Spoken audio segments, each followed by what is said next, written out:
मागच्या भागात आपण हे पाहिलं की एकंदर परिस्थितीचा विचार करून शिवरायांनी जयसिंगाशी तहाची बोलणी करण्याचा निर्णय घेतला आणि त्यास सुरुवात केली.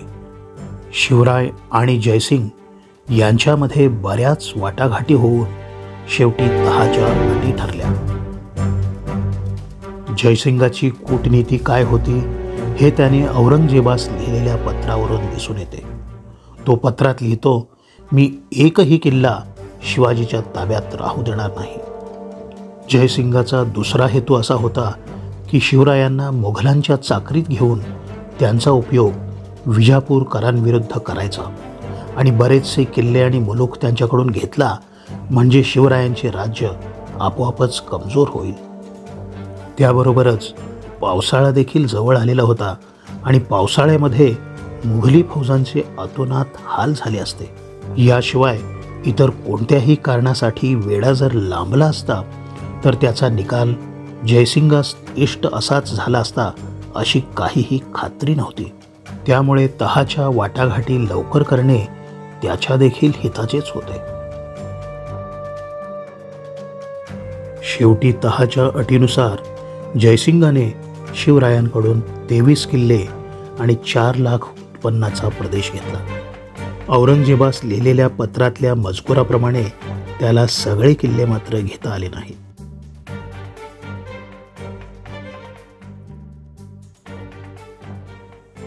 शिवरायांना मुघल दरबारात हजर राहण्यापासून देखील सुटका दिली आणि त्यांच्या मुलास म्हणजे शंभूराजांना 5,000ची मनसब देऊन केली. त्याबरोबरच दक्षिणेत मुघलांचे कुणाशी युद्ध चालू झाल्यास शिवरायांनी मुघली सैन्यास लष्करी मदत करावी असे देखील मान्य करून घेतले. जयसिंहाच्या शब्दात सांगायचे तर या तहापासून मुघलांना 3 उघड फायदे मिळणार होते. मुघलांना 40 लक्ष होन अथवा 2 कोटी रुपये मिळणार होते. शिवराय आणि विजापूरकर यांच्यात सतत वैरभाव वाढीला लागणार होता आणि डोंगराळ जंगली मुलखात मुघली फौजांना मोहिमा काढण्याचा आर्थिक आणि शारीरिक त्रास वाचून ती सर्व जबाबदारी शिवरायांवर पडणार होती.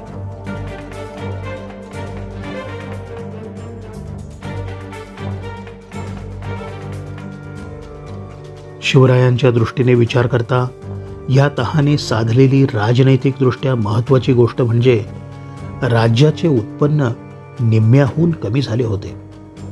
तसेच परराज्यातून लूट आणून भर घालण्याचे थांबल्यामुळे मोठ्या प्रयत्नाने उभे केलेले सैन्य कमी करण्याची पाळी आली होती. ती आपत्ती शिवरायांनी मोठ्या कौशल्याने टाळली. हे पुढे संभाजीराजांच्या हाताखाली सैन्य देऊन त्यांनी ते औरंगाबादेस पाठवले यावरून दिसून येते.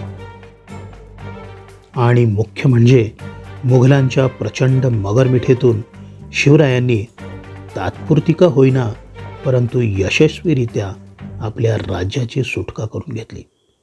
याशिवाय विजापुरी तळकोकणचा 4 लक्ष होण्याचा व विजापुरी बालाघाटांपैकी 5 लक्ष होण्याचा मुलूक स्वतःकडे राहू देण्याचे अभिवचन घेतले.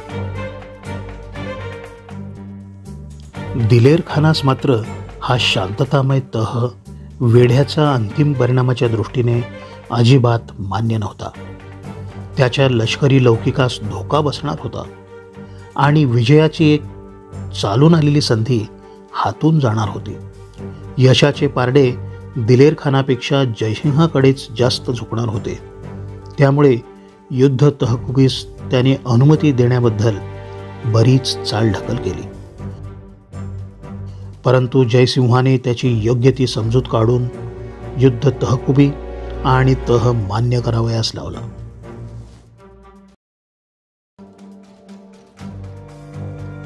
बारा जून रोजी कराराप्रमाणे मराठ्यांचे 4,000 सैनिक आपली शस्त्रे मागे ठेवून निघून गेली आणि 14 तारखेस जयसिंहाने शिवरायांना 1 हत्ती 2 घोडे सन्मान दाखल देऊन किरत सिंग यास बरोबर देऊन निरोप दिला.